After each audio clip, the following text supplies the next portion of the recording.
शबाब नहीं था, मांग रहा था वो जहर जिसका वो आदी था, मांग रहा था वो जहर जिसका वो आदी था। खामोश सुन रहे थे सब, बस वो ही फरियादी था, बस वो ही फरियादी था।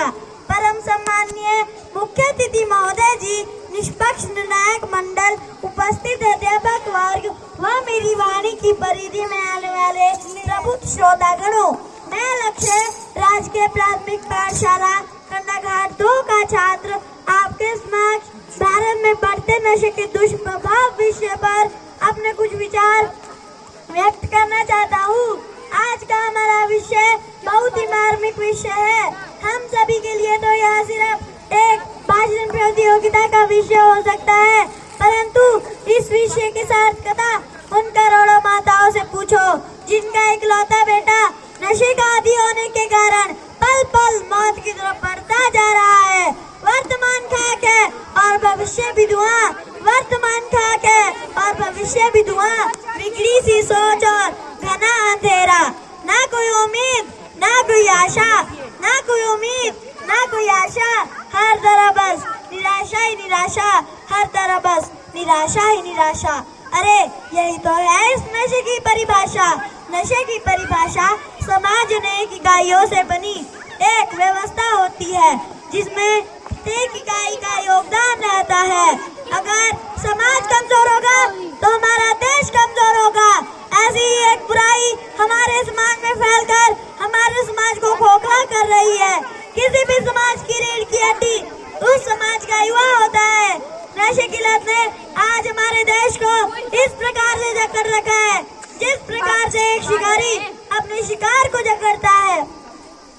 आज हमारे देश में बहुत से मादक पदार्थ प्रचलित है जिनका प्रयोग आज का युवा मजे के लिए कर रहा है।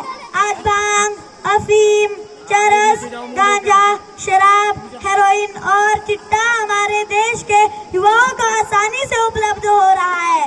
वर्तमान में लिए गए अनुमान के अनुसार देश में लगभग 8 लोग नशे की चपेट में पाए गए हैं, जिसमें से 15 लाख से भी अधिक लोग चिट्टे के आदी है। देवों की भूमि कहा जाने वाला हिमाचल प्रदेश भी तीव्र गति से इसके जाल में फंसता जा रहा है और इसके पुख्ता सबूत आए दिन आप अखबारों में पढ़ते ही होंगे। भारत में युवाओं की जनसंख्या अन्य किसी देश से अधिक है और इसीलिए भारत को युवाओं का देश भी कहा जाता है। नशा एक ऐसी समस्या है जिसका एक व्यक्ति के साथ साथ उसका पूरा परिवार नष्ट हो जाता है।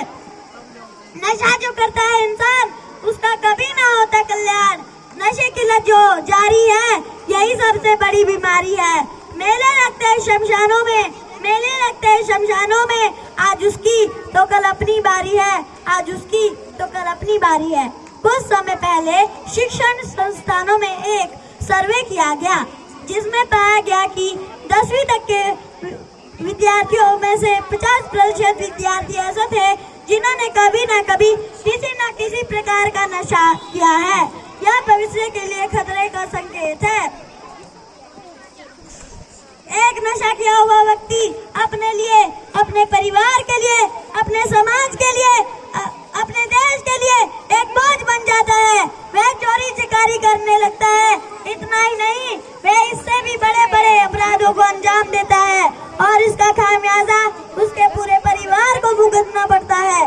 एक बहन अपना भाई, एक माँ अपने बुढ़ापे का सहारा खो देती है, एक पत्नी अपने सुहाग को बैठती है। मैं आप सभी लोगों से पूछता हूँ कि कौन है वो लोग जिन्होंने घरों को जलाने का ये साजिश बनाया। शायद इसका जवाब यहाँ पर किसी के पास नहीं होगा।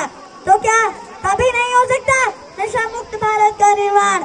मैं ये बात यहाँ पर बैठे सभी लोगों से पूछता हूँ, क्या आज भी जरूरत नहीं है 26 जून मनाने की, 31 मई मनाने की, जहाँ पर हम बड़े बड़े भाषण देते हैं, रैलियाँ निकालते हैं।